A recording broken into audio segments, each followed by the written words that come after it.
Hi, this is Danielle. Welcome to Grand Rising Elizabeth, and this is also Rise Up with Blooming Lotus. My name is Danielle Claxton. Today is Monday, December 12th, 2022. Okay. Now, before we did that, we were talking about this bathhouse called the Sips and how it has like a very colorful history. And Sheila just asked about the Purple Gang. The Purple Gang is like Detroit's version of Al Capone. Okay, I thought so. Yeah, yeah. That's the best way I can explain it. They were whatever notorious gang was out there back in the day. Detroit had its own, and it was the Purple Gang. I said that. I don't know. I've heard stories of them like during Prohibition. They were actually shipping using the Detroit River to get alcohol from Canada. Mhm. And they were the ones that actually had the speakeasies and different things of that nature's like hidden places for people to get their drink on. And I don't know, Mama Evelyn, do you know a little bit more about them? Because that's I mean, I've heard brief stuff about them, and then like to actually know that that building was one of their secret headquarters. I was like, oh, that's kind of cool. But you know anything more about them? No, not really.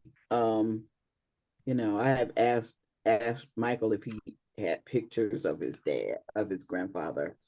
Well, I would like to see what he looked like. But yeah, I could ask him more about that and, see what he knows about it because that's his history. Yeah. Now I And his do know grandmother about. was the Oh, sweetest.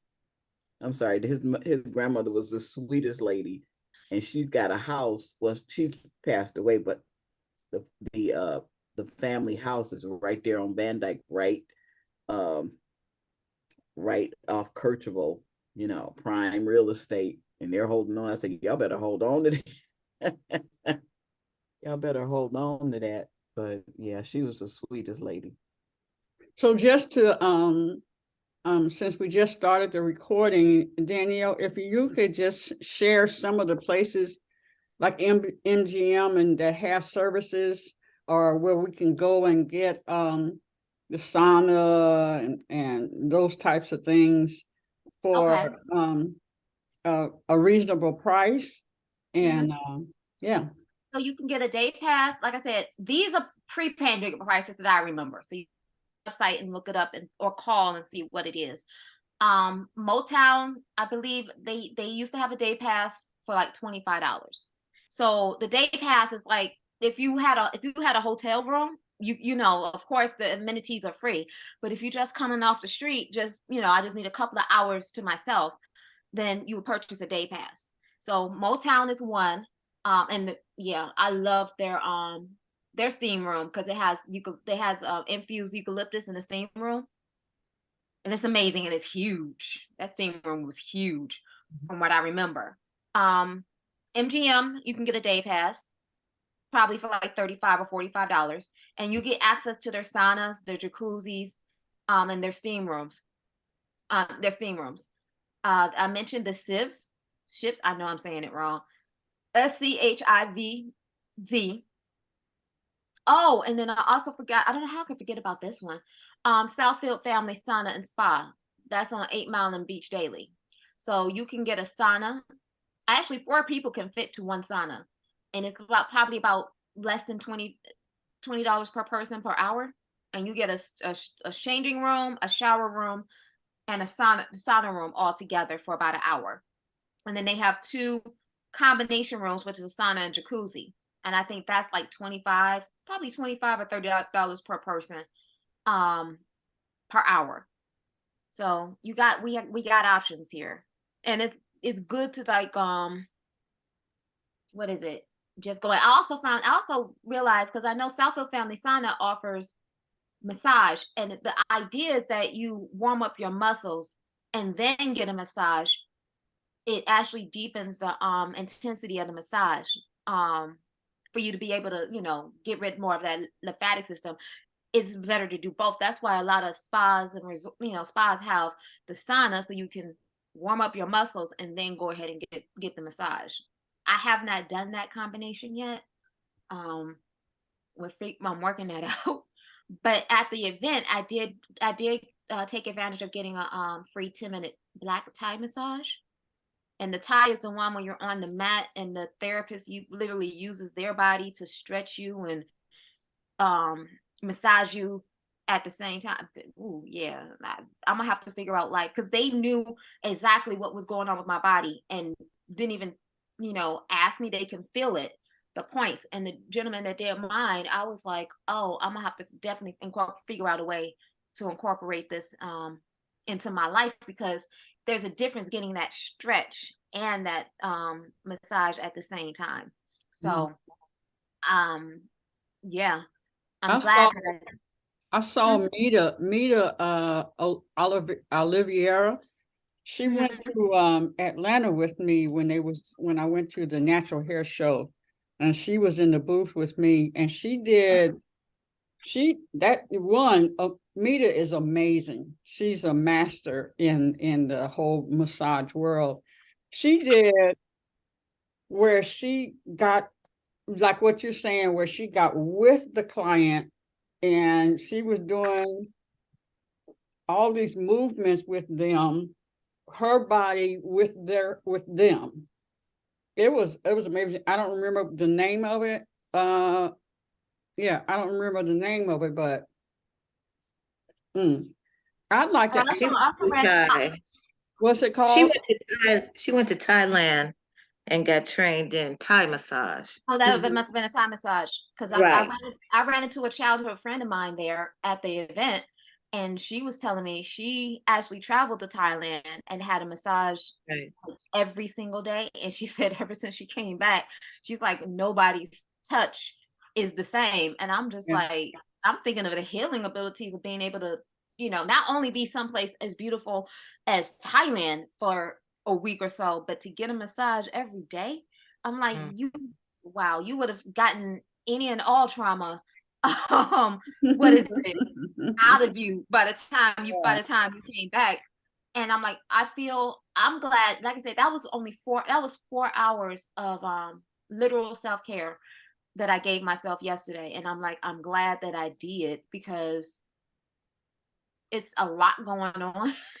And I swear, our bodies tend to hold on to it holds on to everything. And I'm like, that was such a fabulous, release and a gift to myself, and it was free. So I'm like, if you know anything about me, I don't give up the opportunity of participating in free stuff, especially when the budget says you can't afford anything for free. So it's like, oh, okay. Yeah, I've gotten deeper. I found out how my body is. I'm also beginning to see little aches and pains. So I don't know if you guys know, I'm actually 41. I know, don't look it, but my body is starting to feel it, and it's already been prophesized over me that I got to move like 30 minutes a day, period. Like, I have no choice but to. And sometimes trying to find that 30 minutes of movement, I'm starting to incorporate it on a daily basis, because I'm noticing, ever since I came back from Houston, I'm noticing little aches and pains when I don't work out or do something to my body for 30 minutes. And when I do, versus the difference of when I do, everything just functions and flows perfectly. So I'm like, okay, I'm incorporating that into my lifestyle, like, period. We got to get it in. We have got to get it in. Danny. Hey, Danny. Hi, Grand Rising. Grand Rising. How's everybody? I came in, I heard several things. But I see that in the chat they put in the Motor City Casino Detour. It's called Detour. I think it's called Detour Spa. Yeah. Detour Spa Services. Okay. And it is Mita Oliveira. Yeah, Oliveira. Oliveira, right. And she actually was my massage instructor almost 30 years ago. Yeah, Stressage School. Stressage over on Myers. Yeah, she was the only massage instructor in the city of Detroit. And she knows more in her baby finger about about self-care, massage, Thai, she created Aromatherapy. aromatherapy, Oh my God. candles and massage oil and all of that stuff than anybody I've ever known. And I am so glad that self-care is atop of the schedule today, because we don't do nearly enough of that. Even if we would just be still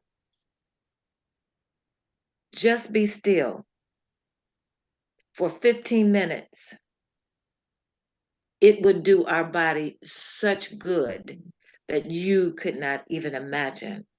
But with tentacles the size of an octopus, we are here, we're there, we're here, we're there, we're over there, or wherever. And we really need to start learning how to be somewhere and not everywhere. So thank you. Thank you. And when I didn't know if it was posted about these free services, we need to know about the free services. I posted in the WhatsApp group, and then I also posted on my Okay. social media pages. Anytime I see something that I know I'm interested in, and I know for sure Okay, that I'm going great. to, I'm posting it, because sometimes Yeah, you don't want to go by yourself, but I'm beginning learning sometimes you just got to go by you yourself. have to. Yeah. I'm like, I was in wedding mode, so I missed a lot. My I was granddaughter just got happy. I married. was just happy to be there. I was like, okay, Mhm. I'm here. I saw, my business mind saw how everything was structured, and how I was like, okay, I see this. But then again, when it came time to just sit there and just focus on me, that's what I love. And that's where I realized I can incorporate this. I can incorporate this into my practice one way or the other. So there's too many modalities out here. Like, I know they had specials for the classes. I'm in the process of restructuring my budget for the end of the year and also for the beginning of next year. So I don't know if I'm gonna be able to put that into place, but guess what? There's YouTube University. There are there's free everything on YouTube. Plus, shameless plug, I have an Apple Watch.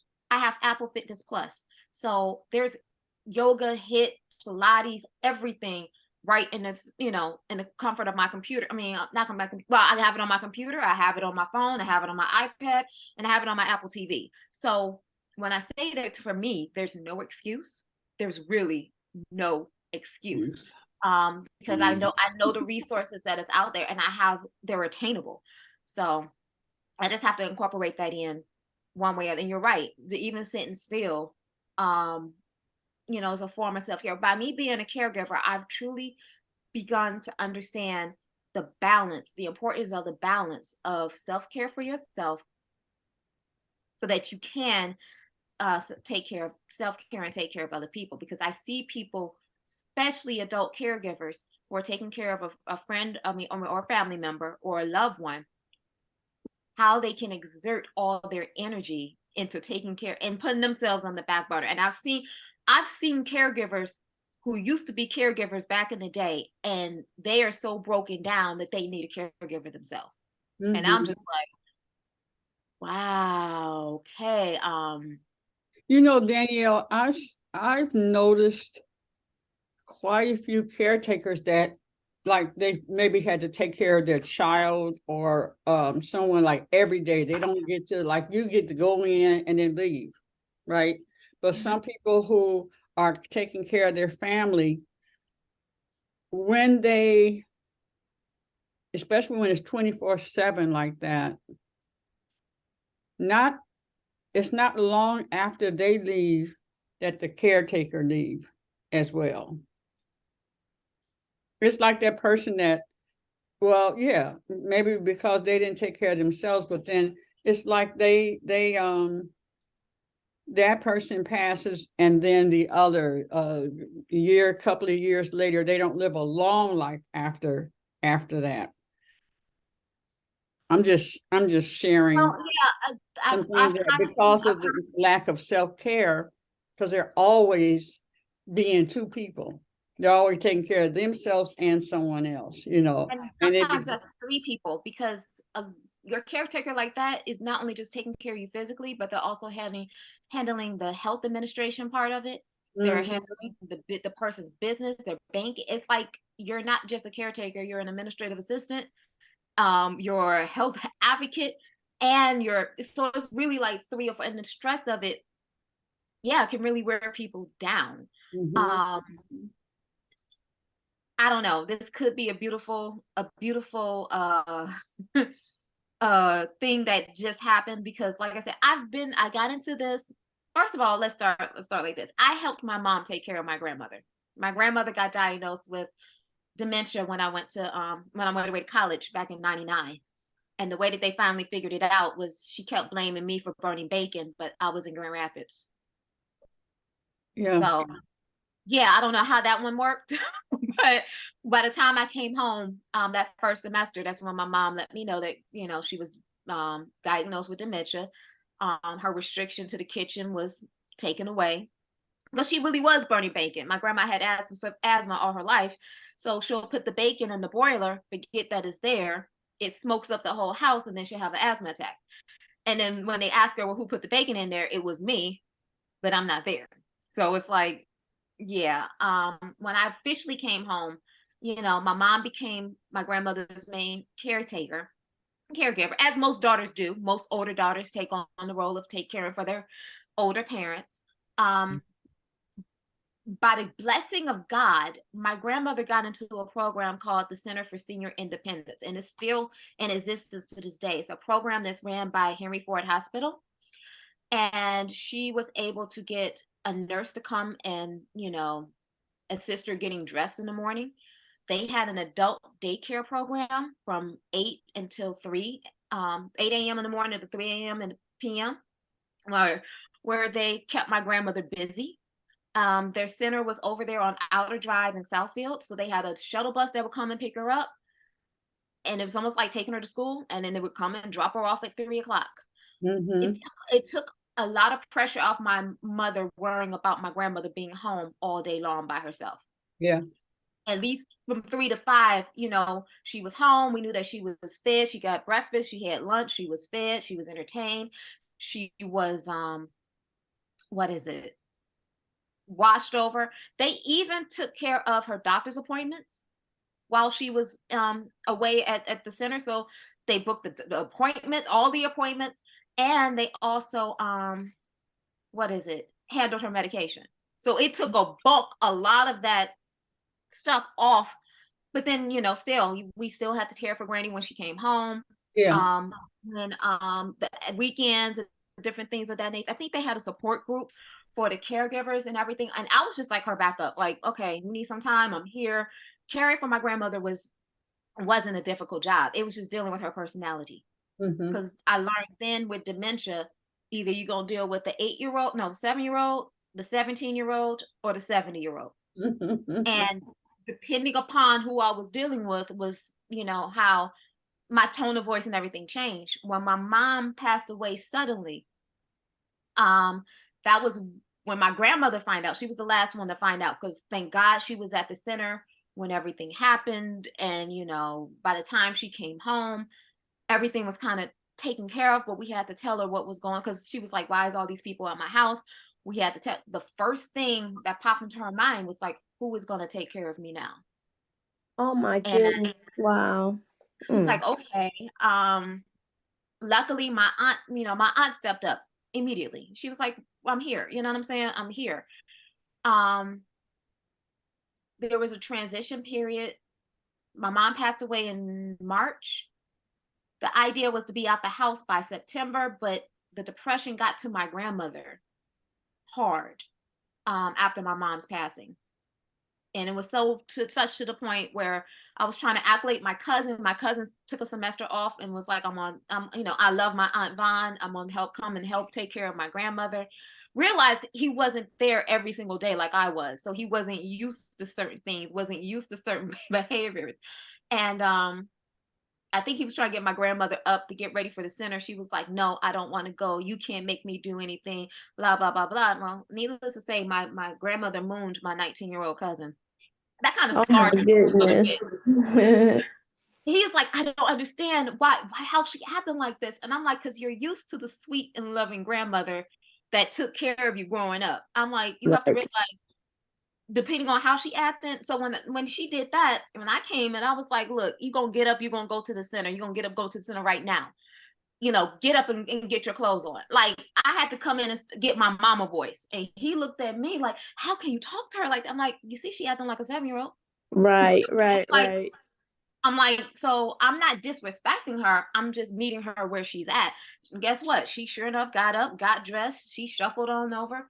I could tell she didn't want to go, but it's like, you got to get up out this house. You can't lay in this bed all day long, doing whatever. And so her depression got to the point where they called my aunt and was like, she can't come back to the house no more. She needs a different new environment, like right now. So she ended up moving over to my aunt's house immediately. Like, we didn't pack up anything. It was like, it's weird. It's like, you didn't know you weren't gonna come home no more, but she didn't come home no more. She didn't come to the house that she was at for 40 years no more.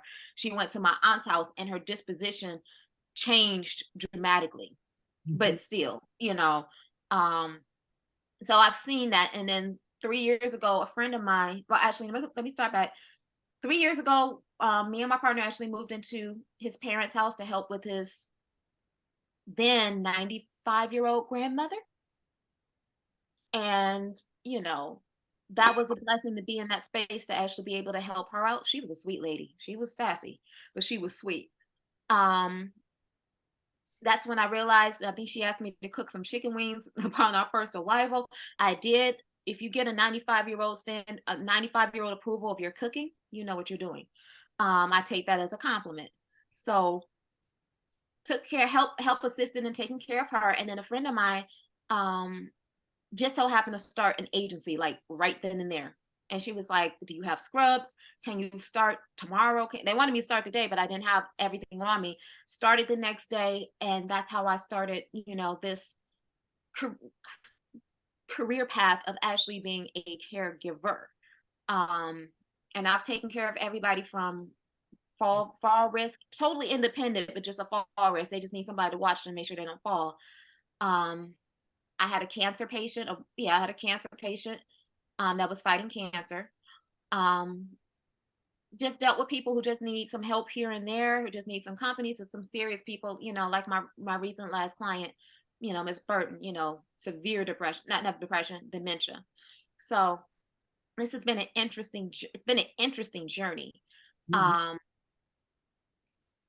And it is definitely a role. We definitely need more people who actually really do care about people and not so much the money. They care about people. I do believe, since I've been doing this for the last 4 years, that the pay definitely needs to be it went up during the pandemic, but then inflation is kind of eating what went up during the pandemic. But caregivers and direct care worker is basically a caregiver who's not trained as caring per se. They're the lowest on the healthcare total poem. It's direct care worker, CNA, certified nursing assistant. Then you have like your nurse, then your LPNs and everything else. Well, caregivers were actually created because nurses were starting to do home visits, and they end up spending too much time with their clients doing extra work like washing dishes or sweeping up the floor and helping out with the environment, actually going in and doing the vitals and doing the medical part, because these people needed the help. That's how the whole CNA, the whole caregiving industry even got started, because they needed to be doing the clinical work while somebody else comes and do the regular work, if that makes any sense. And we're looked down upon as if we're not doing anything. And they went at one point in time before the pandemic, if you had a caregiver from the state of Michigan, caregivers were only getting paid $10 an hour to do the cooking, the cleaning, the laundry. Sometimes we're changing people's briefs. We're washing people. We are getting them dressed. We are helping with the mobility. We grocery shop. I mean, we are doing a lot. And 3 years ago, before the pandemic, it was $10 an hour. During the pandemic, they went up to 13. Still, for all the work that's being done, it's not enough. It's not enough. So yeah, there's a lot going on here. And I can imagine, I feel for the caregivers who don't get paid because their family or because they don't know. There's so much resources out here. If you have a friend or family member that makes under $1,000 a month, they qualify for a state program where the state will pay for a friend or family member to get paid to do that type of work for, well, the client doesn't pay for it, but it's paid through their Medicaid. And that's one. If they make over $1,000, they qualify for a program called either Detroit Area on the Aging or Area on the Aging, depending on where you know, Southfield, Dearborn, wherever there's an area on the aging. Same thing. They would pay for a friend of they're in that in between spot where they make too much for the state, but they still qualify for the help. Then you go into if your loved one is a veteran. If your loved one is a veteran and if they served just one day of during wartime, any war, any major war or conflict, they qualify for aid in attendance. And a lot of veterans, it's over 2.3 million veterans out here that don't know that they qualify for aid in attendance. If they have an honorable discharge, they qualify for aid in attendance. Aid in attendance will pay for care services for the veteran for the rest of their life. So if they sign up and they're 65 now and they get it, they sign up, it's a monthly benefit that they get for the rest of their life, however long that is. The spouse also qualifies for services as well, and also the widow. So there's funds there that would help pay for somebody to come and help out. And then also some insurances actually offer to pay for caregiving services as well. So it's amazing to me how many people, a lot of people don't know what they qualify for. And yeah, those are just three things that I know for a fact since I've been doing this. Oh, there's 3 different sources right here that would help out, you know, because having that extra person there makes a huge difference. It really, really, I know I was given, Sheila, you was talking about people who work and they don't get a break. That's what I was for Miss Burton. Her son basically took care of her 24 hours. The 5 hours I was there a day gave him a break to go grocery shopping, to go pick up medication, and go take care, or even just sit down and chew. I think he joked Friday. He was like, I'm ready to just go get a beer. Go get a beer. You deserve it. Relax, chill. I got this. So yeah, sometimes our presence is just to give the caregiver a break so that they can break. And there's also something called respite care. Respite care is you want to go on vacation for a week. So there are funds out there to pay for somebody to come in and care for your loved one for the week that you're going out of town. They can still keep up with what's going on.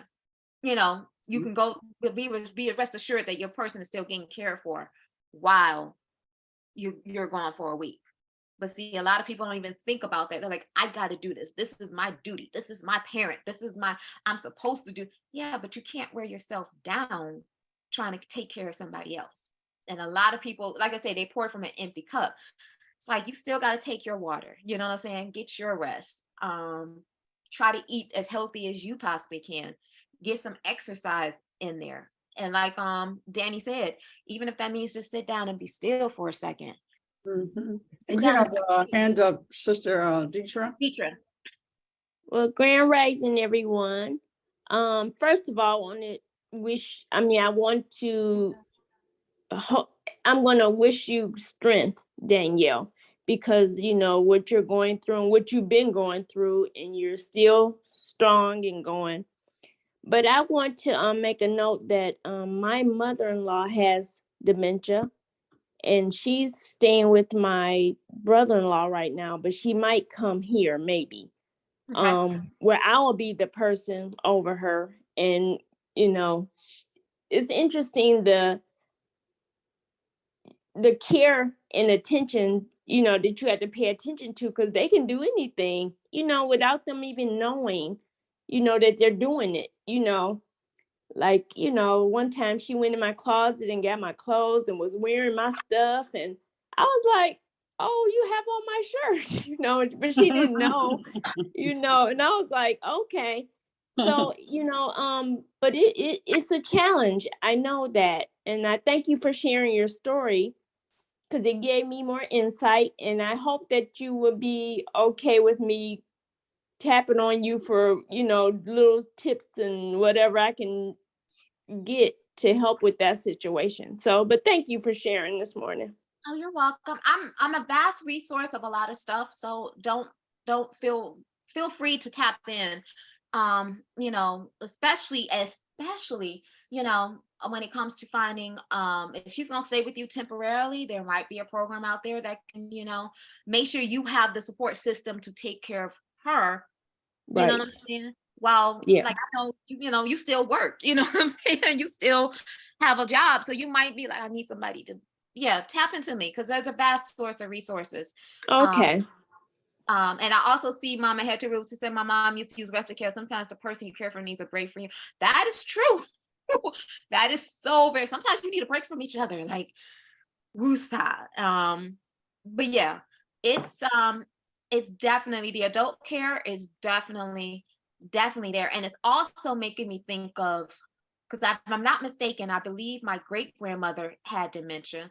My grandmother had dementia. And I'm like, it makes me think I'm so happy that I'm learning about prayer and meditation and things to keep my mind together because that's definitely one generational curse I want to break. Um, what is it? I just want to throw that out there. But like I said, that program, there's so much information out here. I just need to figure out a way of getting it to people so that they know, you're not in this alone. You're not in this by yourself.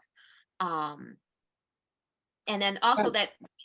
that makes a lot of my elders, that's a conversation that a lot of what is it? Elder people, not elder people, I don't want to say that.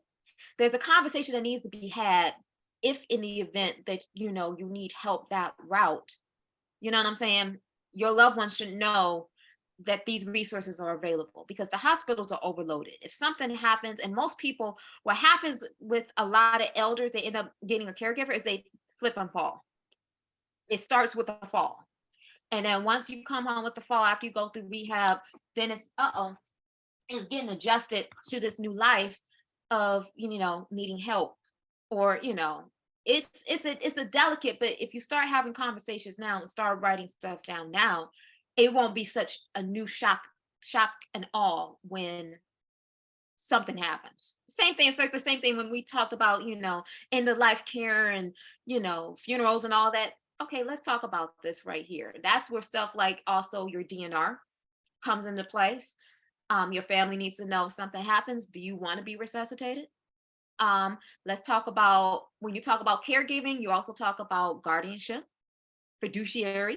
I mean, it's like if you get to the point where you can't literally think and take care of yourself, that person's not just taking care of you, but you know what I'm saying? You got your caregiver, but is that the same person that's going to take care of your affairs, your accounts? Um, do you trust this person enough to make the decisions for you if you can't make them on your own? All this needs to be known now so if something happens it's a more smoother progression than whether or not. One of the issues that my last client had was she was still okay before the COVID, but afterwards she wasn't all the way there.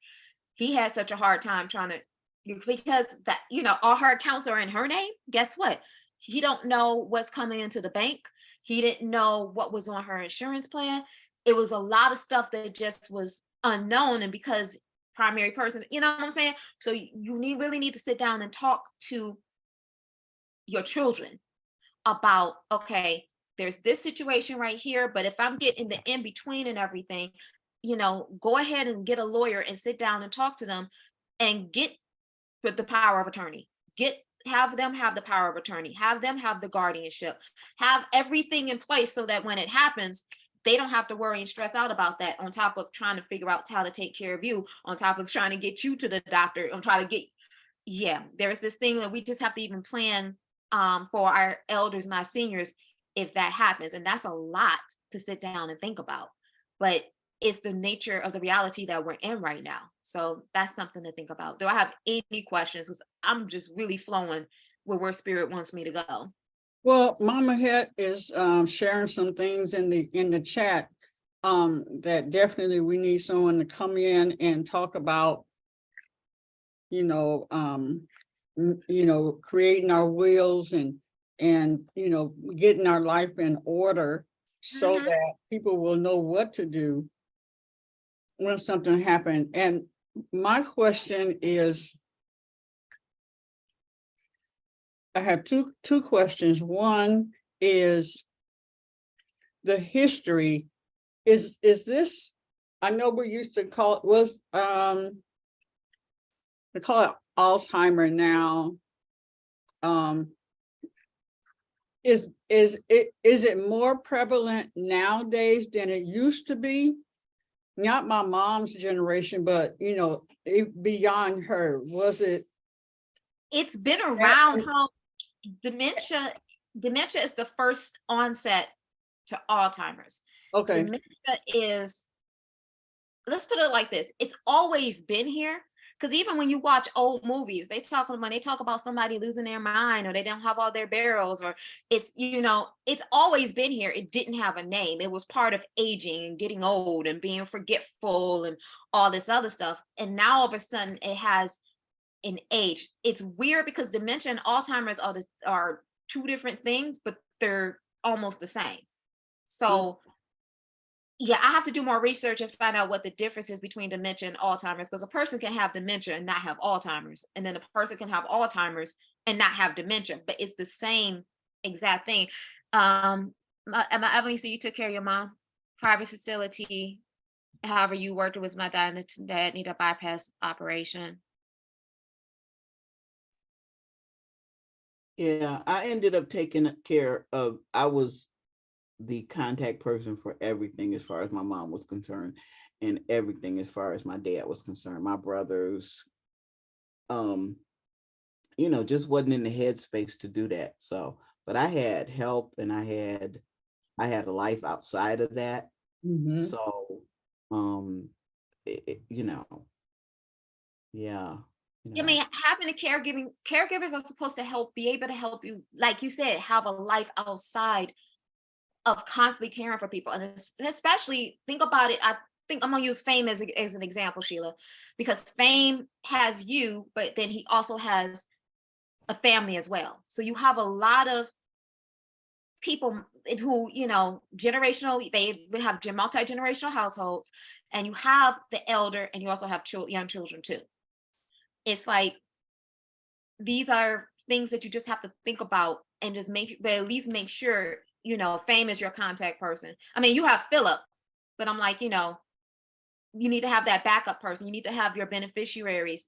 People's names needs to be on documents so that if something happens, they have access to do what they need to do to make sure that you're properly taken care of.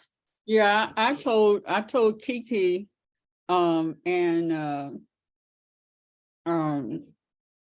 Fame, I said, if I go in that direction in my mind, and I'm like all over the place, I said, just give me a project to work on. It don't even have to be real.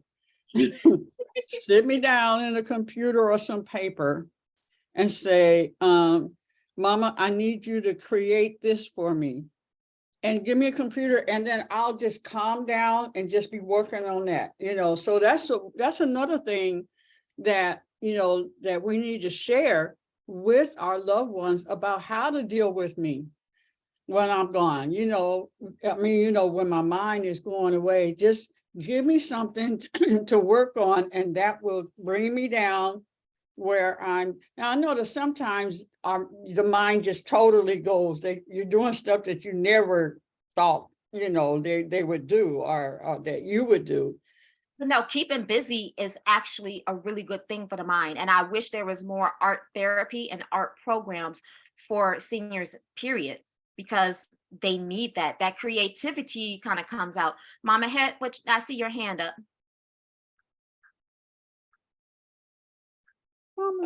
Great. Hey, Grand Rising, y'all. Listen, y'all touching on all my little nerves, everything I didn't felt and did and experienced, not everything, but You just bringing up so much, so much.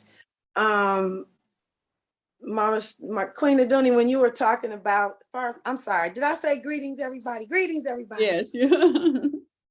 So you were talking about, you know, you're telling your son, and I love that idea, but then I thought about, I was like, but dang, would you even know that he gave you a project to do? So it's just so much to think about in this area. But I remember I was visiting my grandmother and my nana in the nursing home and facility. And I would go and, you know, my grandmother she was a little bit different, but my nana, who had been in for a longer amount of time, she was always in her the long-term memory, you know, way back, and thought about always being a teacher and asking Timmy, did he have his money for lunch? She talked about Timmy every day. And so I'm not there every day, so I'm not getting that same conversation, but whenever she talked about Timmy, I would always go with her to Timmy. Let's go back to the school. So what did he bring for lunch? You know, oh, he left his money at home today. You know, so that story would change.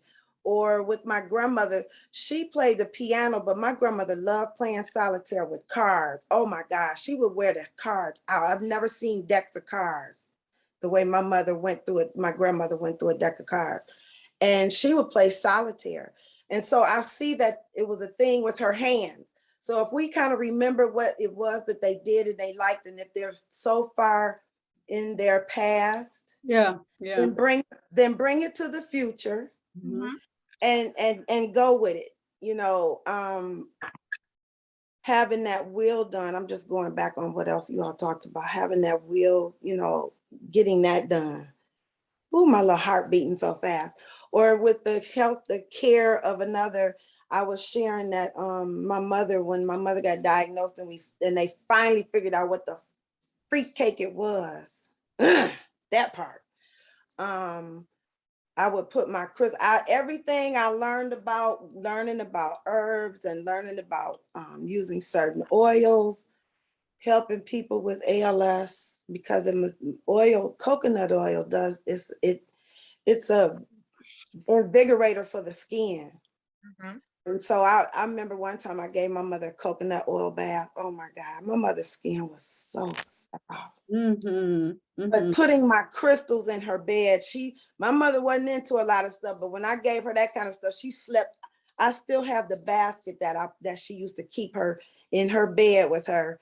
And I had my crystals. We draped a blessed scarf across the back of her headboard so that when she saw that scarf, she knows it's blessed, you know, and just giving them giving them some reality. And it doesn't have to include the disease. This means love. This means, you know, this stone is for these certain things. So giving them let them think differently when they're in the disease state. Oh man, thank y'all for this day. So just to let you know why we are on this subject in particular is that Danyelle just found out 5 minutes before the show that someone dear to her left Earth today. So that's why we're on the show, you know, speaking of that. So we prayed, and then we started the conversation, which is real. I mean, every day, and we can't determine when it's going to happen. You know, you just get a phone call, or you get somebody. I remember my mom walking up with our pastor to tell me that my brother had passed. He was in the hospital. We were expecting that could happen. But then when you see the pastor walking up, oh Lord. Well, I knew what it was going to be about then, you know, but you just don't know when death says, hello. You know what? I will say this, and this is on a spiritual level. For the last 3 years, I kind of had a feeling or knew that the people that I was working with, that they were going to pass, but it was always more like within a 3-month window. So I'm like, I think that's why it doesn't hit me as hard as it would somebody, because I see the signs. Not only do I feel it, I have a, I don't know when, but it's how they act, especially towards that. And like I said, my client, she, for the last month, she's been talking. I know she ain't been talking to me, but she's been talking to people. She's been, even me and a nurse had a conversation, the physical therapist, because she was like, she's here, but she's not here. I'm like, no, she's in between the veil. So she's talking to whoever she's talking to. She's having full blown conversations, but she's not in this world right here, but she's somewhere else. I've seen that before. I've seen, I'm gonna call her Granny because she was Granny to me. I remember standing at the door. She's like, do you see those 4 people outside? I'm looking like in the street. I was like, yeah. I'm like, no, but if you see them, I believe. Yeah, they're dressed in white. 4 of them, they just look so peaceful and happy and everything. I'm like, are they friendly? She's like, they're very friendly. I'm like, okay, well, if you see them, then just keep on seeing them. I'm like, okay. It's just interesting that I should be able to see this and not deny people that they're seeing what they're seeing. Yeah. You know what I'm saying? Yes. And know spiritually, like, okay, this is gonna happen anytime now. And I've heard the stories, being in other sister circles and having other elders go through the same thing with their elderly parents and everything. You kind of hear what's going on. So when you do see it, it's not scary, it's not foreign, it's not familiar. You just allow it to be. And it's like, okay, I'm just here to watch you, make sure you're okay and everything. And you don't know how long you're gonna have those conversations. They can be having those conversations for 6 months, or it could be 6 days. You know what I'm saying? I'm sorry, let me just break in and wrap up mine, because it's so right on point, and I'm gonna jump off. But my mother knew it was her time. I don't want to hear nobody say that no more, because you do know. I'm gonna say she knew. Because actually, my joke and my running, what I really witnessed was my mother called on the Lord and said, I'm ready. That's what my mama did. That's why I decided that can't no disease, can't no bullet take nobody away from here. It get to some point when the body, when the soul knows that the body has had enough, the soul go with the light. When the soul and the body know that their relationship has to change. It's not death. Yep. It's transformation. Yep. And I want to just tell the world, but I tell some people, and I don't know their situation because I didn't go through it the way that they did, but the lesson my mother showed me was that her spirit was ready. Because the last day my mother was present, she wasn't speaking, she would write on the boogie board. And I thank God today that children don't write like we tell them to write, because of that, me understanding that language, I could read what my mother wrote. She didn't write in sentences, she wrote in words with missing letters, and I knew what the hell she was saying. Her last day was the day we chose to take her to respite care. She wanted to go. We all was like, okay, things are about to change. We could feel that a change was coming. And this woman said, she said, no, she didn't say anything. I'm saying said, but I understood her without talking. She said, she motioned for me to come over to where she was sitting. The gurney, they brought a gurney to come and take her to respite care. And my mother walked out of her room and she was gonna throw her leg up to get on the gurney. I mean, this gurney is sitting this high. And my mother could walk and be winded and not do it. I cracked on her, and then she sat down, she motioned over to me, and then she hit me on my behind like she used to always do. And that was my last tap of that ass from my mama.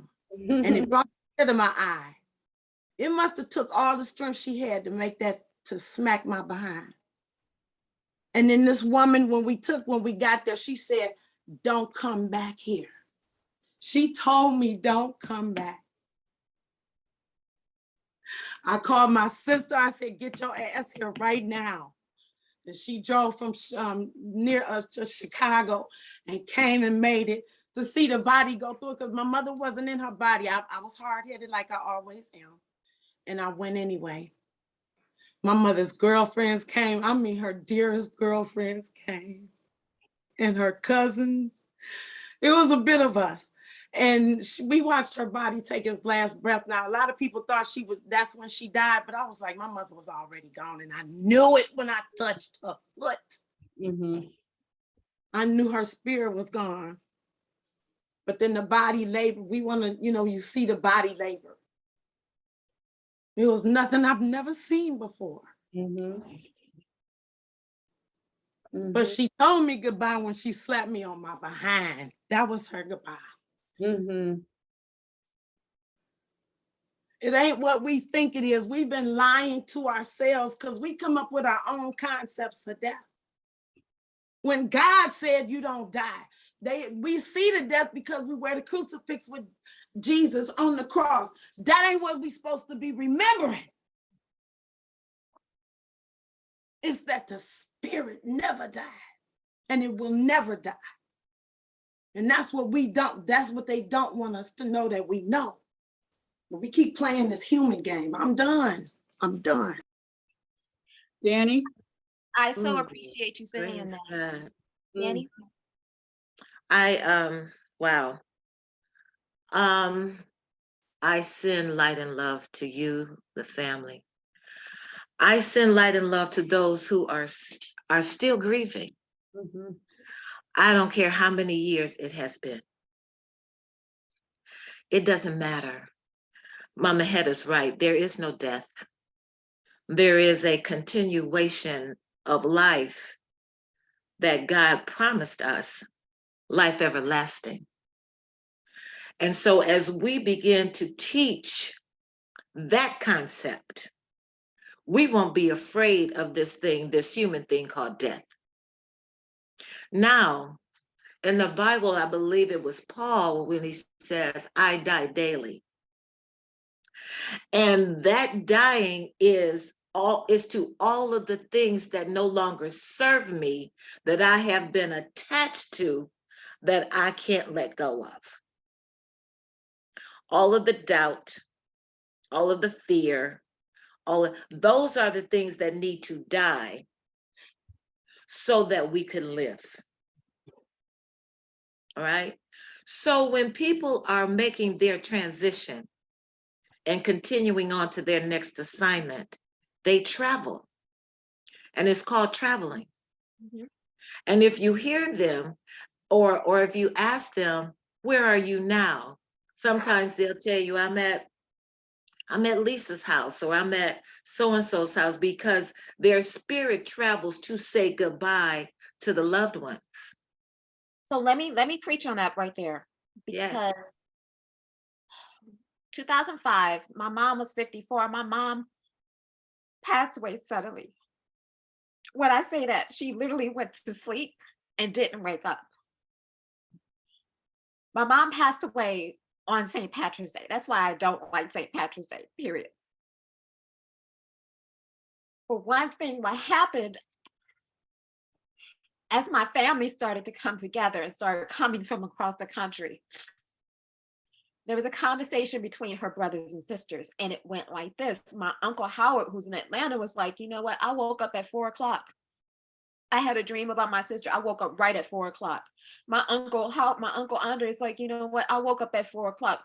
I was in the same house with my mom. And I guess as she was making her passing, I woke up at 4 o'clock in the morning, and I'm in the same house. And this was like interesting, like, wow, like she visited each and every last one of us at 4 o'clock in the morning, March 17th, that Friday. And I'm like, whoa, whoa. And not only that, I'm the one that found my mother that morning. It was a Friday morning. My mom worked every single day. You know what I'm saying? So far, I knew she had a doctor's appointment that day. Her car was in the driveway. I'm trying to let her know, hey mom, I'm about to walk out. I'm going to work. She didn't say anything. I had to go upstairs and just tap on her, and I'm tapping on her and I'm looking at her and I'm like, something ain't right here. She cold. What was interesting was, this is Wakanda forever. This is so funny. God. My mom was like this. My mom was a sleeper. I've never seen her like this. But my mom was like this. She was in a comedic pose. And I'm like, it took me years to really figure this out, that this was like, this is how she left right here. And just that like you said, that traveling, she traveled to each and every last one of us, because I'm like, to this day we still talk about that 4 a.m. thought in our head of her.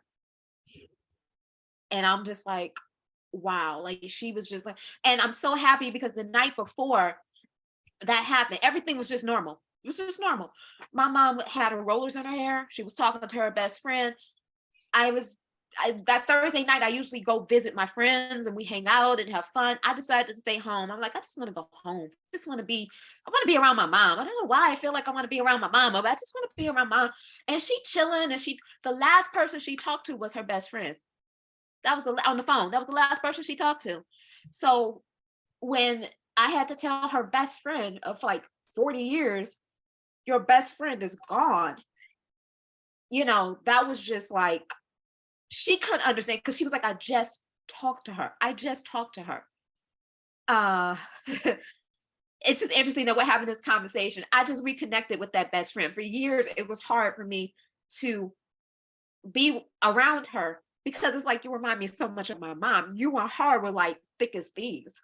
She just celebrated her 70th birthday, and I'm so glad that I was there to be with her and be around her daughter. Now it's starting a whole nother relationship and connection, because that's an extension of my mom that, they were together before I was even born. So of course I want to keep this woman in my life, because I'm like, that's still, now's the time for me to actually be with her, be around her and everything like that.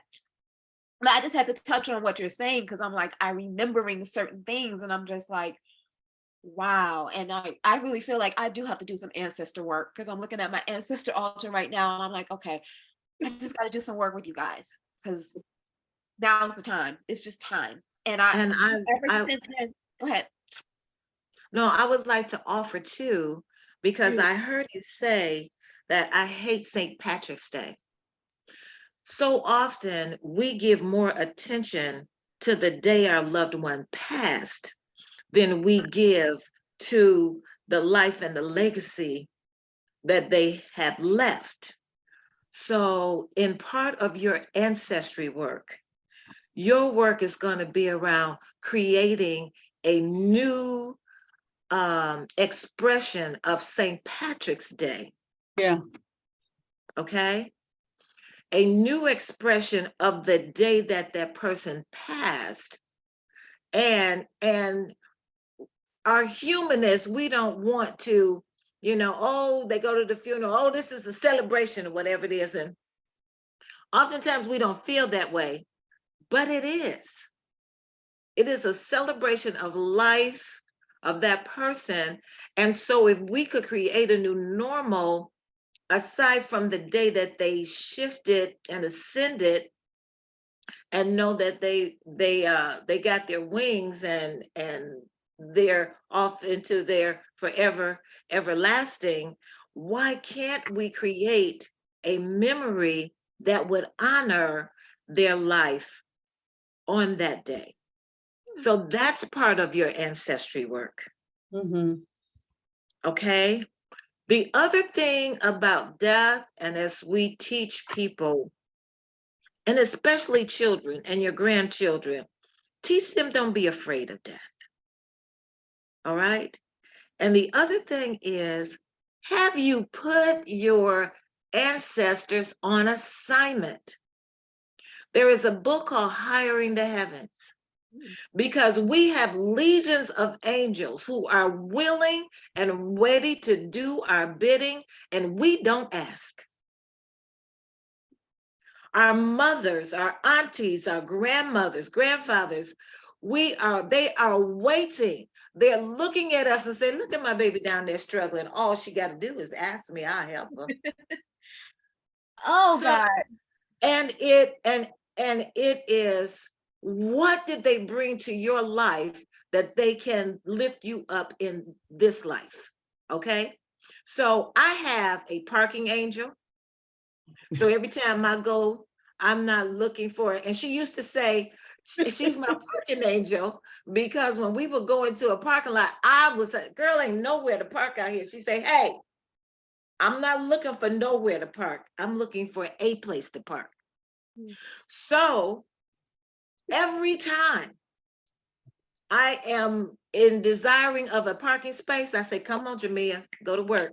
And I swear to God, she is so dedicated to me. So much so that when I do it and I'm with my friends and they drive and they say, well, can I use your parking angel? I say, hey, if you want to, use it. Okay. So they're using my parking angel because she is faithful and true. So what have you assigned your mother as an angel? What have you assigned her to do? What have you assigned your grandmother to do? If your grandmother was trying to teach you how to cook greens and whatever it is, and you ain't got it yet, come on, grandma, you know.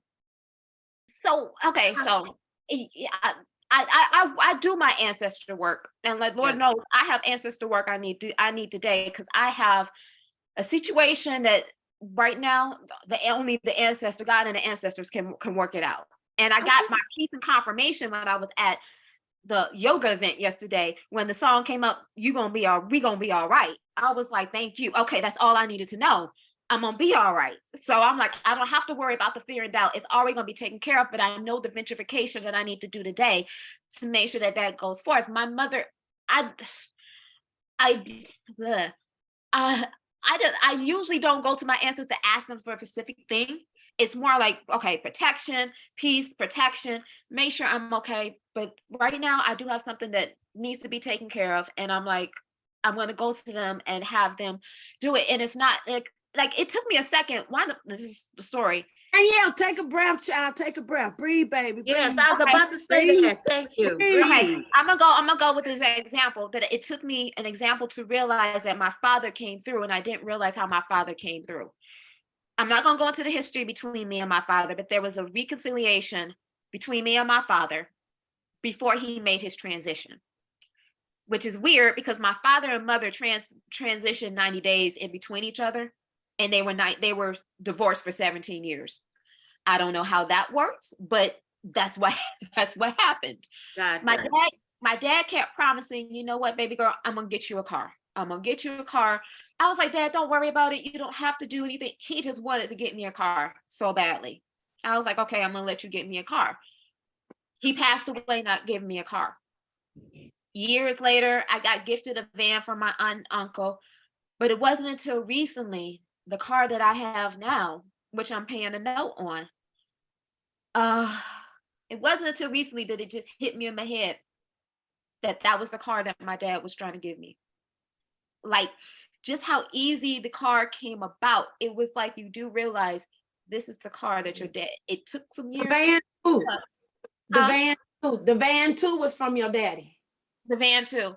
Like, it just showed up. I was like, oh, okay, I got to go back and thank my dad for this car, because I'm like, okay, it showed up. It's like, I didn't realize how it showed up, but it showed up. And I'm like, okay, I'm starting to see my ancestors show up when they show up. Danyelle, I gotta take us back on track. I gotta get us back on 96. Danny shared that there's some work that needs to be done. Mm-hmm. And because she's saying the day that St. Patrick's Day is a day that you can change if you choose to, you can change how you see that day. A day of freedom. Danyelle, crush now. That day, for your mother to lay in state as she did, like an Egyptian queen, an African queen, when you found her, fuck St. Patrick's Day, give it a new day. It's your mother's day of freedom. Yes. That's what I'm talking about. That. It's your Mother's Day of transformation. I never could say my mother died because my mother didn't die.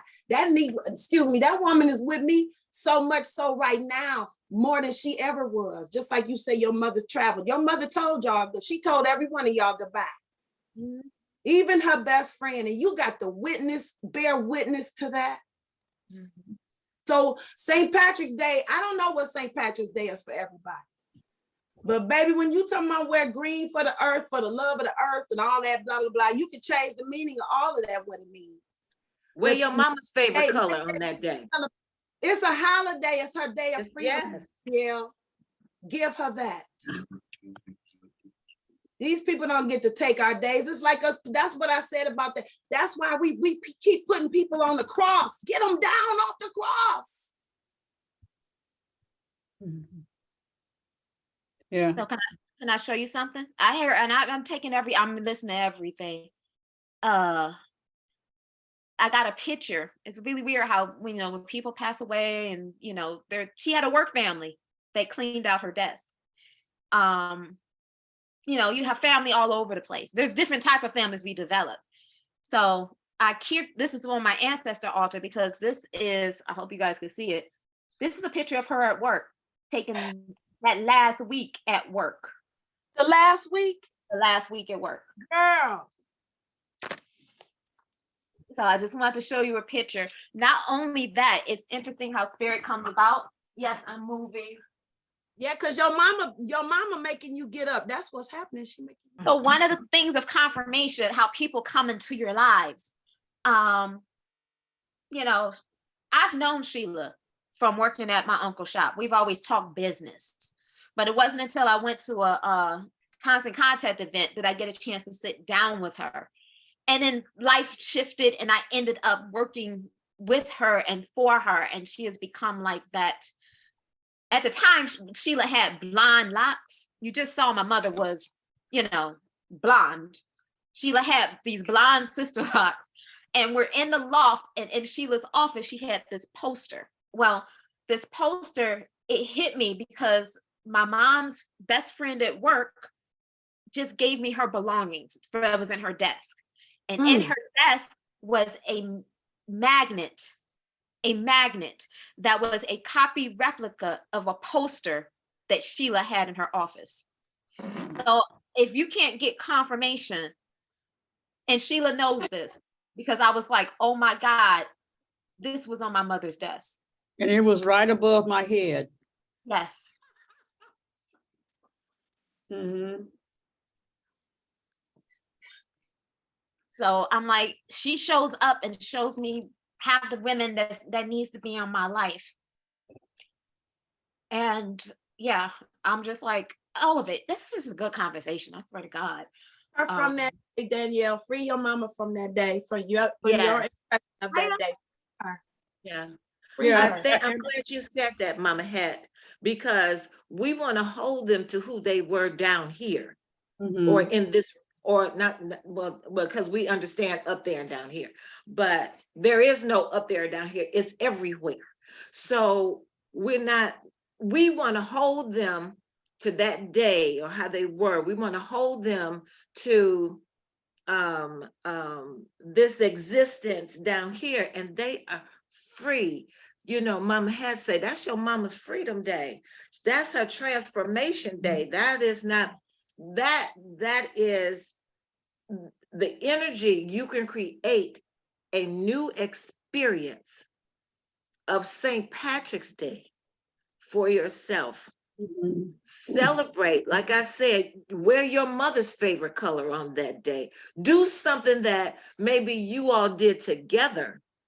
Do something that you want to do. How about you go to that spa? How about you do that? Get in the steam room, get your body all tapped up or whatever it is. And I mean, create a new normal so it doesn't hold that energy.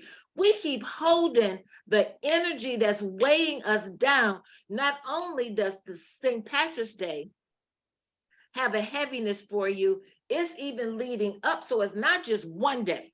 It's the days leading up to St. Patrick's Day. It's the days leading out of St. Patrick's Day.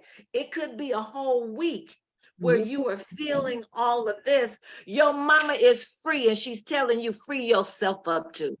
You know what, Danny? I'm gonna be honest. St. Patrick's Day, I do not feel that for St. Patrick's Day. What gets me is Christmas. No, but you just said it. You don't, Okay. you didn't hear what you said. You said, I dread St. Patrick's Day. All right. And I think you're so used to being in that. You said it. I dread St. Patrick's Day because that was the day of my mother's passing. That's why we're talking about it, because you said it. So be mindful, okay? And I can understand Christmas or whatever. You can create a new normal for Christmas. You can create a new transitional experience of your mother that brings light and love and joy. You can.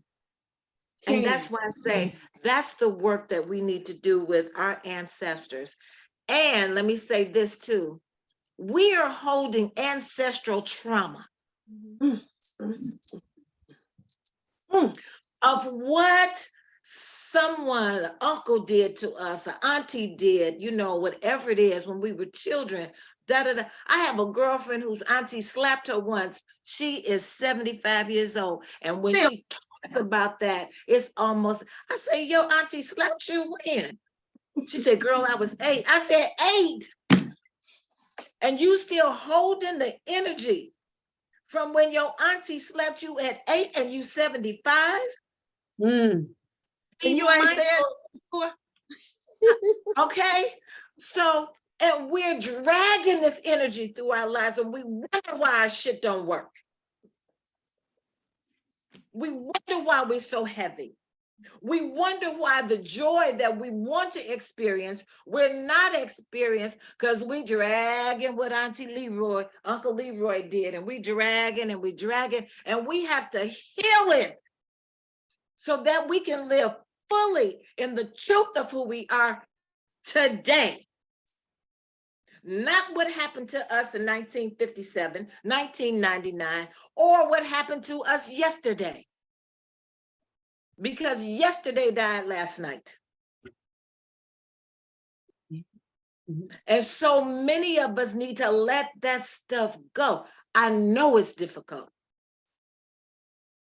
but that's where the work is. That's where the work is. So that you can live the joyous life. So you can remain looking as good at 41 and at 75 as you look right now at 41. Okay? Don't drag that, baby. I'm talking to all of us. Yeah. Stop dragging what somebody did, what somebody said, it did not define you. Now it will if you let it. It will if you let it. But Mama had told you, you can create hey, Freedom Day, March 27th, Freedom Day. Yeah, add your own new day to the whole month. Add your own, yes. That's right. It's already creating itself in my head. Okay, great. Yeah, and one of the things that I do look forward to, I always look forward to this, because I did change that tone of nation years ago. My mom's birthday is December 23rd. So what I do is, when I was under spiritual instruction from another godmother, I would go and buy her a cake. I celebrate that day. I'll get flowers. I'll get cake. My mother was a smooth jazz enthusiast, so I play smooth jazz all day long. It's funny how I end up with a jazz singer, woman, lady, person in my life. Talking about you, Queen and Judy.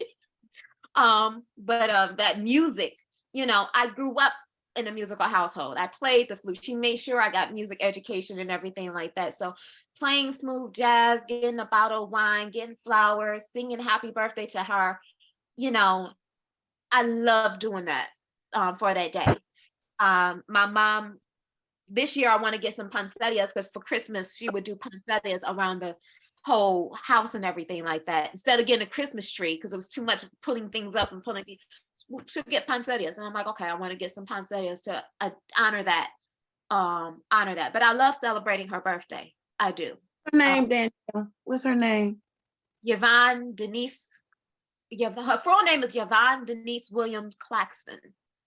All right, Yvonne Denise, doggone it. She present up in here today. She wanted to be, I know, Randy. she wanted to be talked about because she needed to be heard today. She had He to is tell right here. Yeah. today. Mhm. What water? Y'all, let me pour my water. Let me pour my water. Mhm.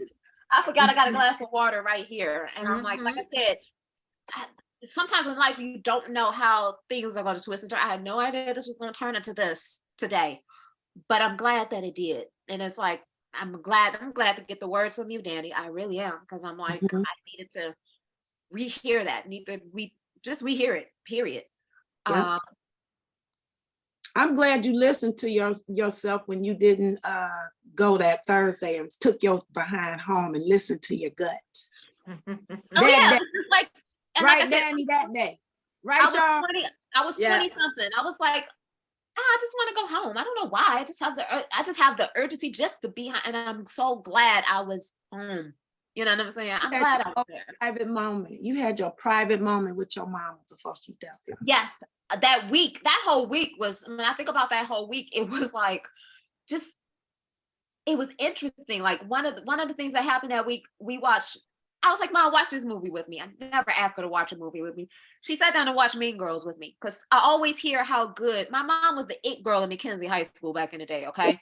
My experience was totally different. So I was like, Mom, I need you to watch this movie with me. I need you to understand what I went through when I went to high school. So we watched Mean Girls.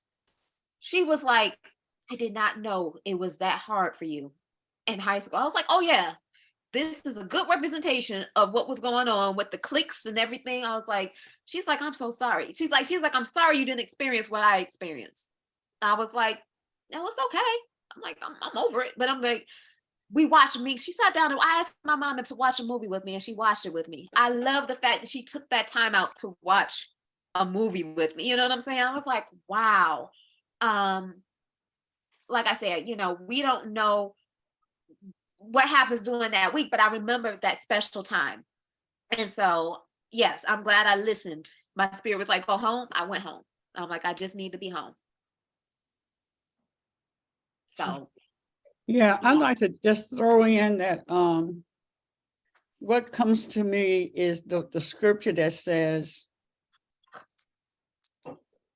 this is the day that the Lord has made. We shall rejoice and be glad in it. So finding that happiness in it is there.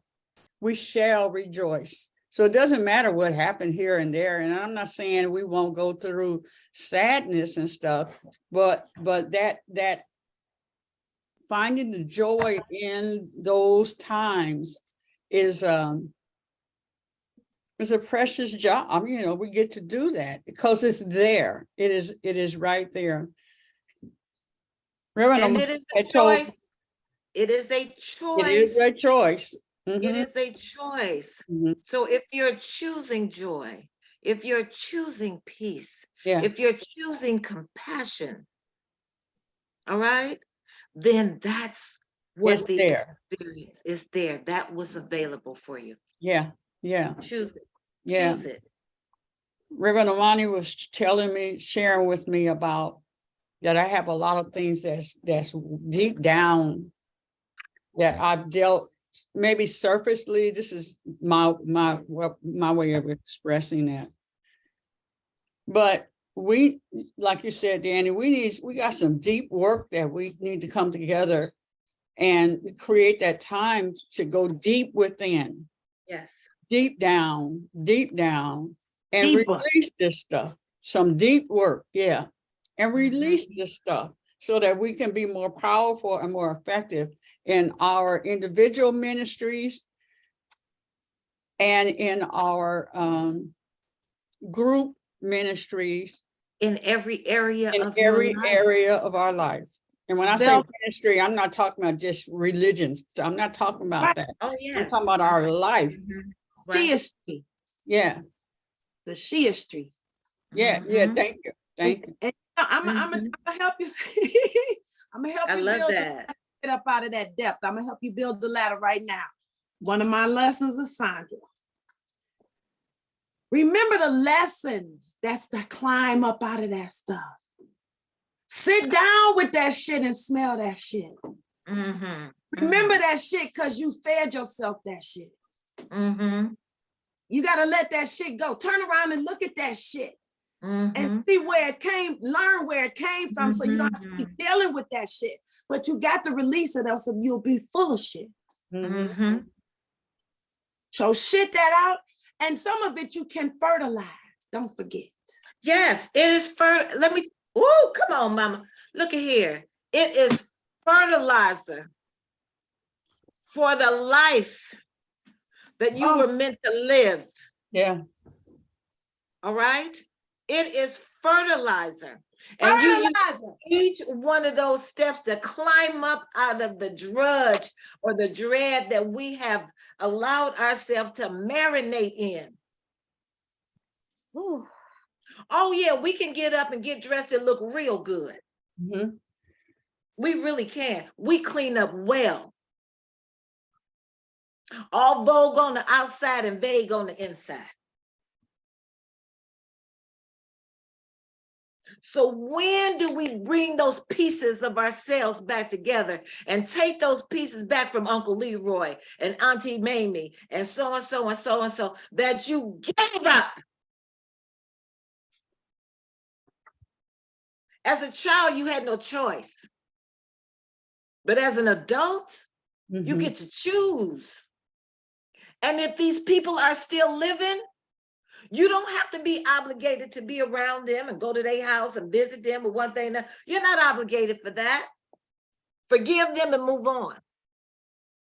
You can write them a letter. Forgiveness is not for the person that did the breach. The forgiveness is for your spirit. It is for you. And when you forgive somebody, what they do with your forgiveness, that's on them. And forgiveness means, look, thank you for giving me that experience that has turned into a life lesson for my highest and greatest good. Thank you. Thank you for giving me this life lesson. I'm better now. And people will want to hold you to the you used to be. I don't care how fabulous you are, they'll come up to you and say, oh, but girl, remember when we used to be out there in them streets or whatever it is? Don't be talking about why we got to go through that or whatever it is. You know what? Acknowledge it. You're right, but I'm better now. You want to shut somebody down? Oh yeah, I did that, but I'm better now. Now, if you can meet me, the me that I am right now, we can talk. But until then, I'm not going back there with you. So don't you drag that stuff. That's why we bag ladies. Didn't India, what's the name? Erykah Badu said, bag lady, you gonna hurt your back. You go carrying all of them. That's what it looked like. We carrying every morning. We get up, we put all of them bags. We got a bag around our shoulder, bag around our neck, wrapped around both legs, and we dragging all of that. And the insidious part about it is we are not only carrying our shit, but we carrying mama stuff, we carrying grandmama stuff, we carrying all of that. We carrying all of that stuff and we bringing it up until today where it should have been left way back then. In the toilet. Right, in the toilet with the rest of that shit. You're supposed to flush it. If you don't carry the shit, that means you got it sitting in there. Wait a minute, and mama, And when you flush the toilet, what they used to say when you came out the bathroom, did you wash your hands? Did you? And Yeah, you flush it, and when you wash your hands and you do like this, I'm done with it. Now let me ask you this. People can come up in your face that has done things to you. You don't have to say nothing to them. Just do this. Wash your hand. And don't forget to flush the toilet too. You gotta flush the toilet. Flush it. You gonna let it sit there and smell it, or you gonna let it flush it or fertilize it? Y'all better put them lessons back there, because that's the only way you step up out of here. That's how, you know, no more of that, no more of that. Go on and look at it. If you got some stuff you got going on, sit down and talk with it, have a conversation with it. Yes. It's okay. You could slap it up and rub it down if you want to, whatever you want to do with it, but sit down with it. I know you are a part of me. I see you in a lot of people that I walk around and talk to, because I want to tell them how they act just like me. Just like me. But let me put this just like me. I need you. I need you sometimes. Maybe when music is on, wouldn't you like to dance about it? You could dance about that stuff. You can come out when it's time to dance, but you're going to sit your tail down and stop messing with me when it ain't time for you to be out. Yes. Because we got it for a reason. These are the things that help us be who we are individually. Yes. But you got to meet them all. You got to meet the rest of them sisters in there. There's a couple brothers in there and a couple mothers in there. You need to know what? People that live in your apartment building. Right. And quit calling it something that is not. It's you. Quit saying when people ask you how you do, I'm all right. I'm all right. Stop that shit. Stop it. Say, you know what? Honor your feelings. You know what? I'm not doing too good today or right now in this right now moment, but check back with me later. I'm gonna be all right. You know, quit stuffing that stuff down. I'm all right. I'm all right. And then this is what I get there. I'm blessed and highly favored. I'm blessed and that's a bypass.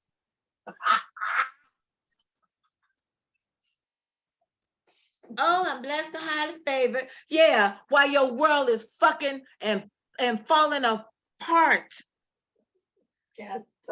Own it. Say, you know what? My stuff is falling apart right now, but baby, my head is up. Acknowledge it. But you know what that takes? That takes courage. That takes courage and the willingness not to care about what people think about what you look like. It takes courage. They really ain't even thinking about you, mama. They ain't really. Nobody. They got their own stuff. They ain't thinking about you. They drowning in their own shit. Come on. As Mama had say. Flush it. Let it go. It's not serving you. All things are lessons that God would have us learn. Get the lesson. Now, if you got to drag anything into tomorrow, drag the lesson that you got. Drag that. So when that situation comes back up, when that person comes back up, or whatever it is, and when you see it, you say, oh, I'm healed of that. I'm good. Oh, I'm healed of that. I'm good. And you can mean it. And it'll resonate in your body so much so that when the situation comes or the person comes, it will fall apart before it even get to you. It won't even come in your presence.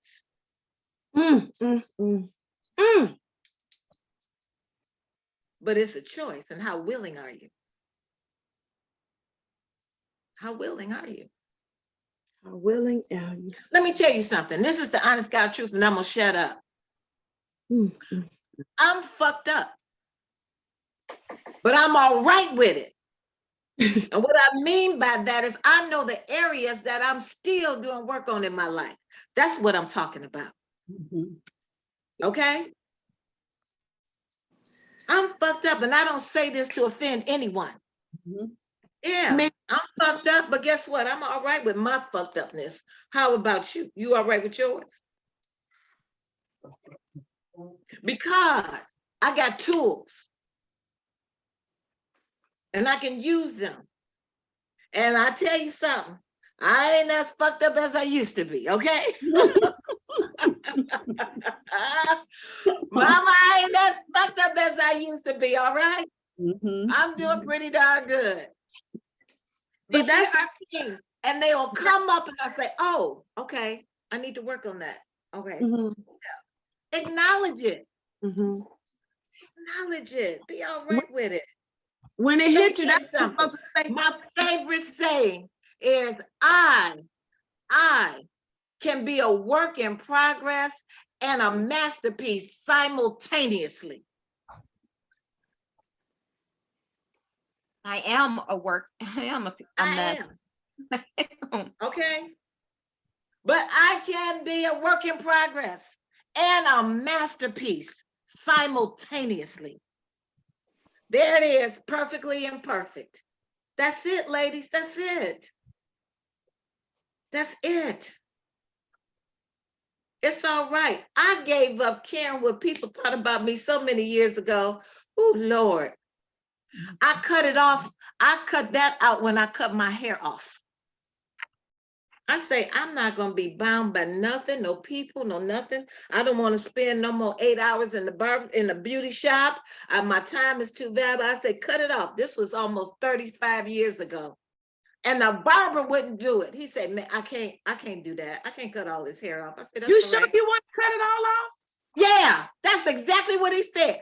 Did Then you he hear what said I to me, how about we just cut it down? How about we just clip it down? I said off. Off. And 30 years ago, over 30 years ago, that was not the thing to do. Mm-mm. Show up bald headed Mm-mm. was not the thing to do. Mm-mm. So I am done. Our healing our ancestral patterns. We're going to do some work around that. We got to heal some of those things that we've been holding on to. Healing it. You know, the relationships that we didn't have with our mothers and fathers, you know, the feeling of abandonment that my dad left or whatever it is. And you know what T.G. Jakes said? Your destiny was never tied to anybody that left you. I don't care if it's your mama, your daddy, a husband or whatever. Your destiny has never been attached or tied to anybody that left. God was saying they're not supposed to be here so that you could be the person that you were born to be. That's what that says. But we keep holding on to the negative. My daddy left. He abandoned me and my mom and did it. Okay.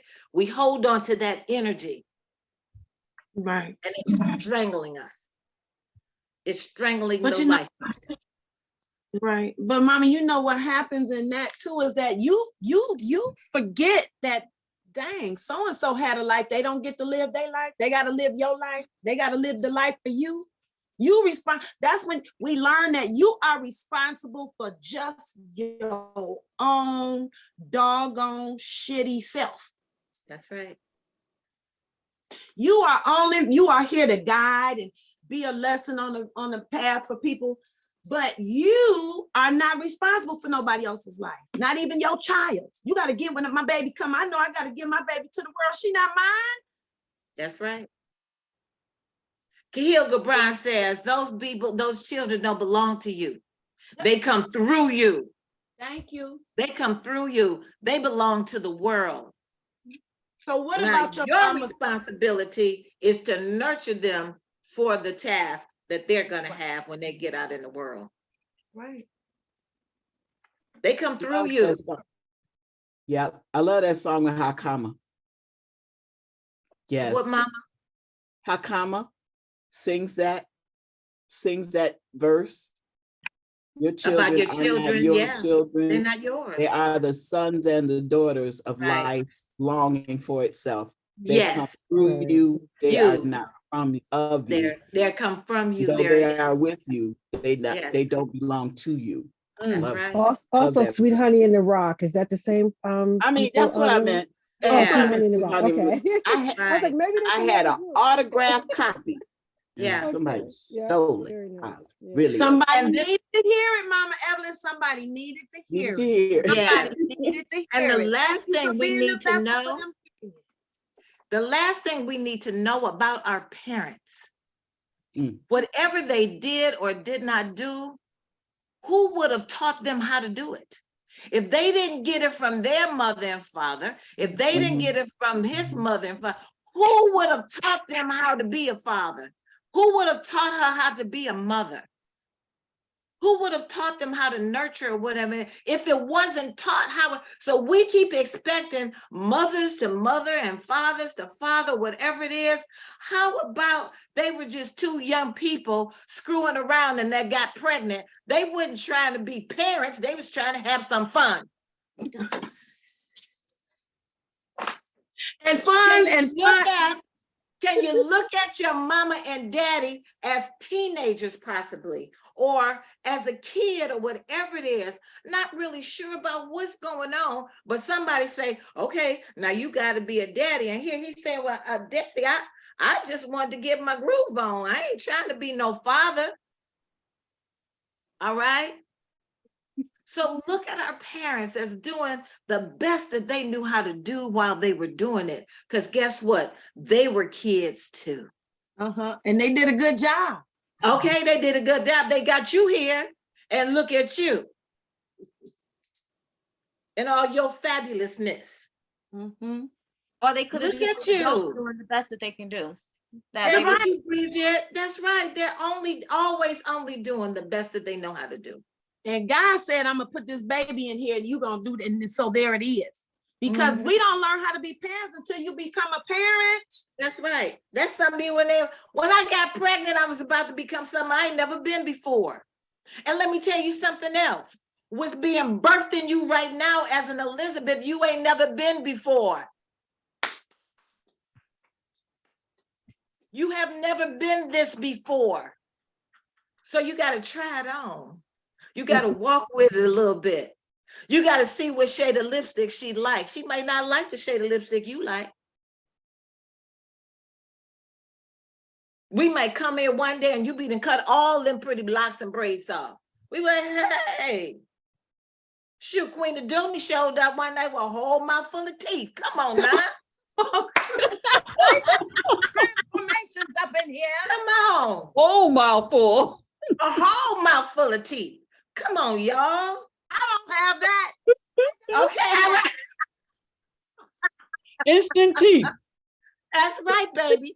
And technology we have come into this age where things that would have been so unbelievable then are just natural or just commonplace right now. You know, there are things that you have never been before yet. Try it on. Walk around with her for a little while. Dance with her. Put it Dance with her. Okay.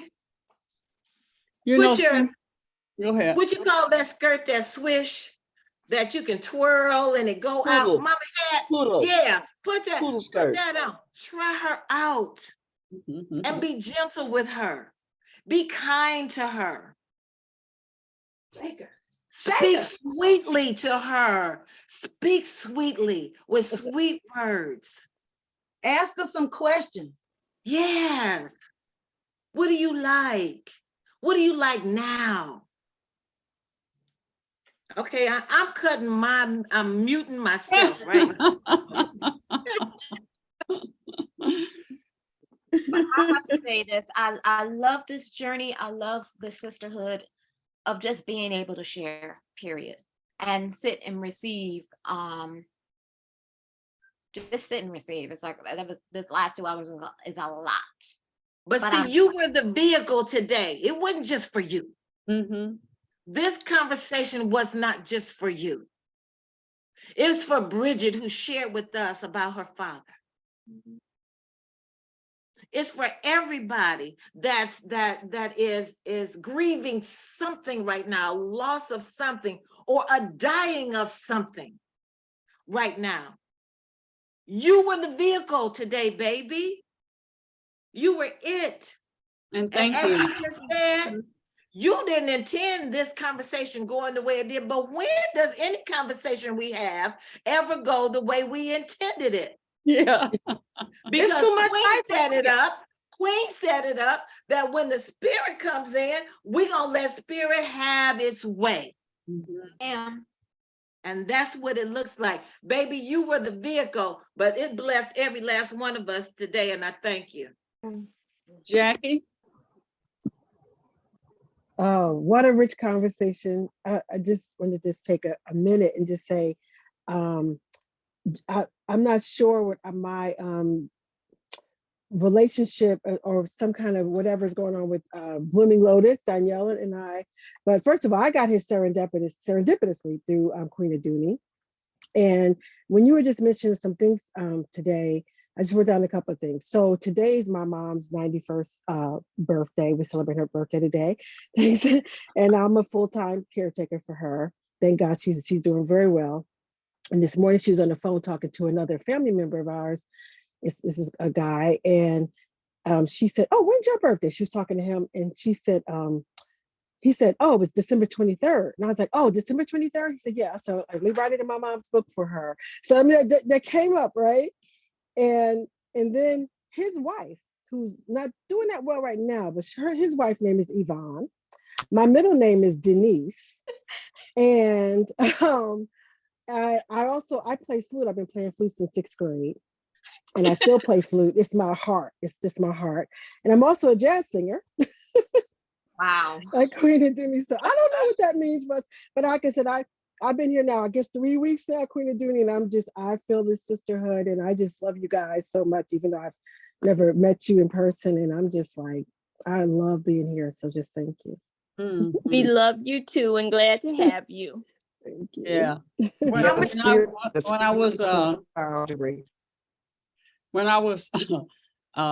having to puree my food, right? I'm standing there and, first I blend and then I warm it up and stuff. And I said, my mom had to do puree. They had, when they, that's how they would bring her food to her until they just had to start feeding her through the tube. And so, hospital or those kind of places, the food is bland, right? So I'm standing there and I'm, doing my process and stuff, and the food is good. And I said, Mom, I'm so sorry. I did not know. I didn't know that I could do this and food still tastes good. I didn't know. I'm sorry. And I said, but you didn't tell me. You didn't teach me that. She did, but she didn't say it. She did teach it to you. You just didn't know it. No, she didn't show me how to puree, and that's what I'm talking about. And I could have brought the food to you, like I couldn't stop by somewhere or cook the food and take it to her, but I didn't know that I could have pureed it and then taken it to her. I said, you didn't show me how to that, because that wasn't her experience. And like Danny was saying, her mama didn't show her because that wasn't what they did. That wasn't the life that they had to do. I wouldn't be doing this if I didn't have to do this. You know what I mean? You didn't know. Come into your life, and then you learn something to compensate for what you did, And right. So I said, I'm sorry, I could have, if I'd have known. I said, but you didn't show me that. She showed me how to cook, everything else. And stuff. Right. So anyway, I just wanted to share that, and I have to share this in the end.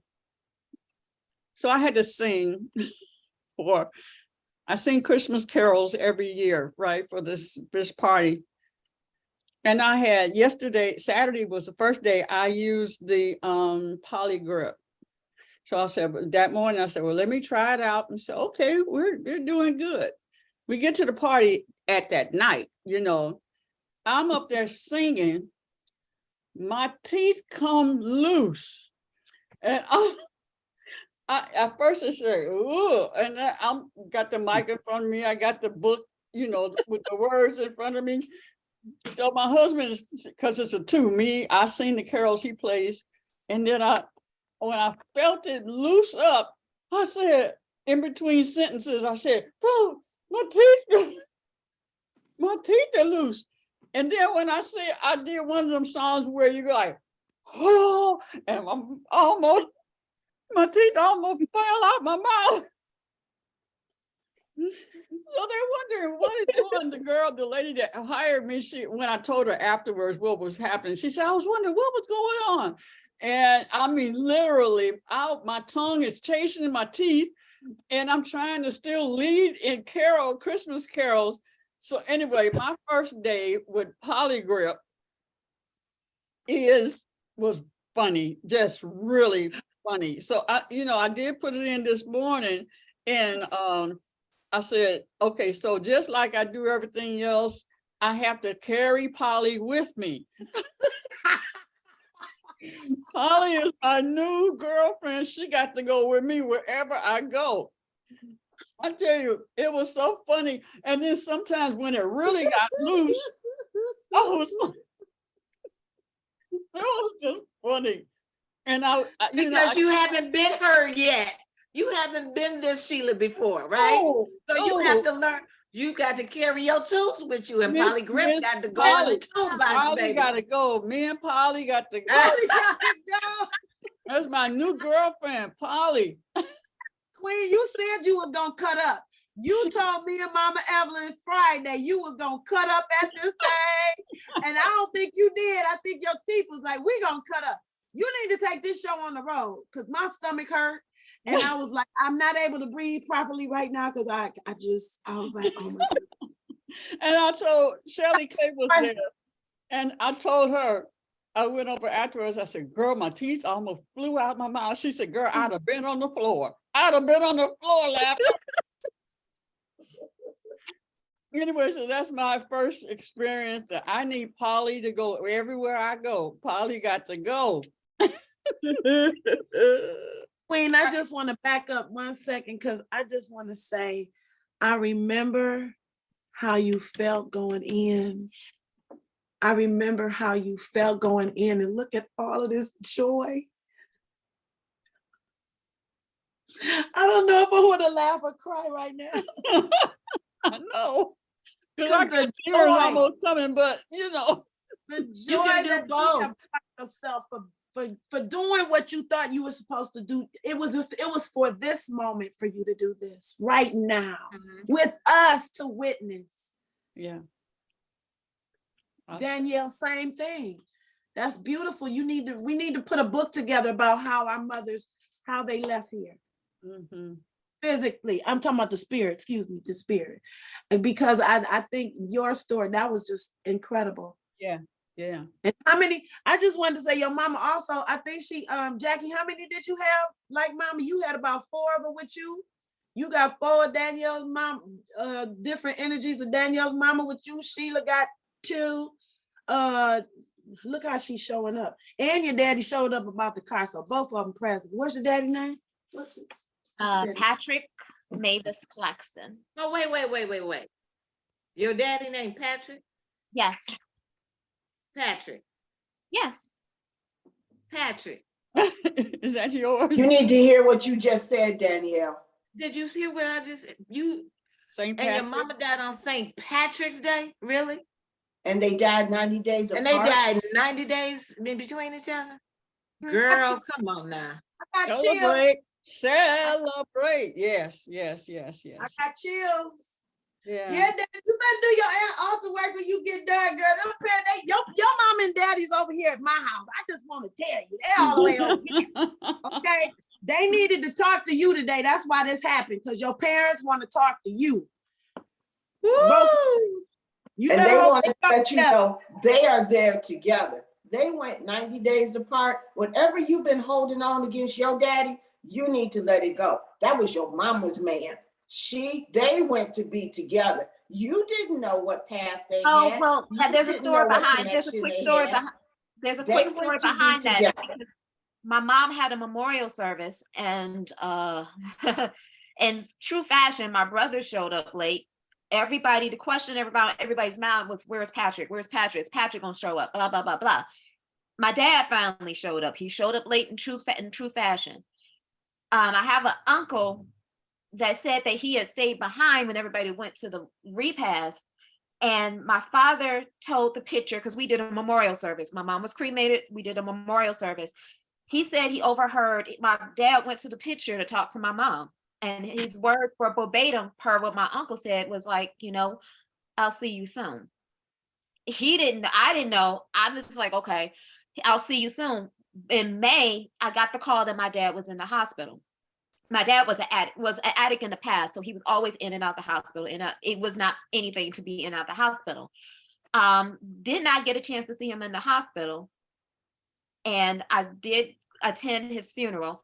One thing about my dad was one of 19. So one thing the Claxtons know how to put together is a baby shower, a wedding, and a funeral, and a reunion, family reunion. They know how to put these things together, like, you know, and, you know, his brothers make sure you taken care of.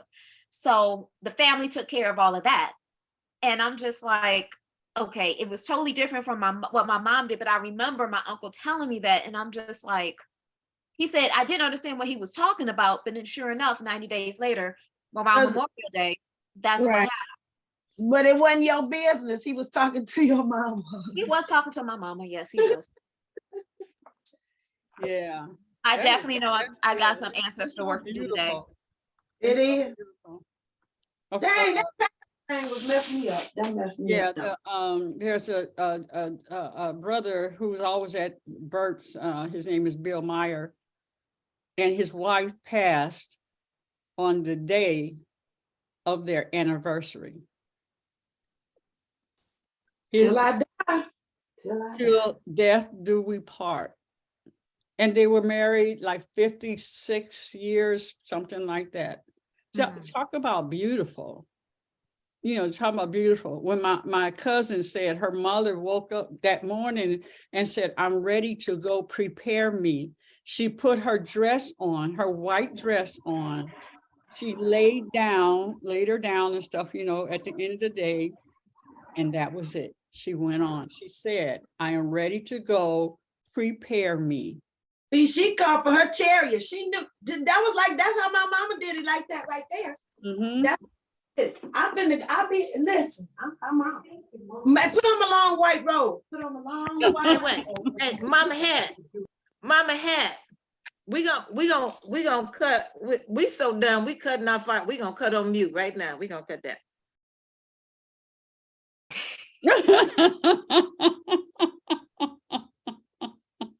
Oh, good God, this has been a good show. I do love and appreciate each and every last one of you. I will say, keep me uplifted in prayer, because like I'm gonna be honest, I'm going through a storm right now, a storm of a storm, and I know I'm coming out victoriously, but I just need to be uplifted in prayer. Whew, that's all I'm gonna say about that. We got you. You know, Sheila knows. Certain people know exactly what's going on. I'm like, okay. And then this hit, it's like, okay. Taking that breath. What you it's like, okay. So I'm going to close us out by giving ourselves a huge hug. I wish I definitely want to hug each and every last one of you. Ooh. And then hug the world. Hug the world.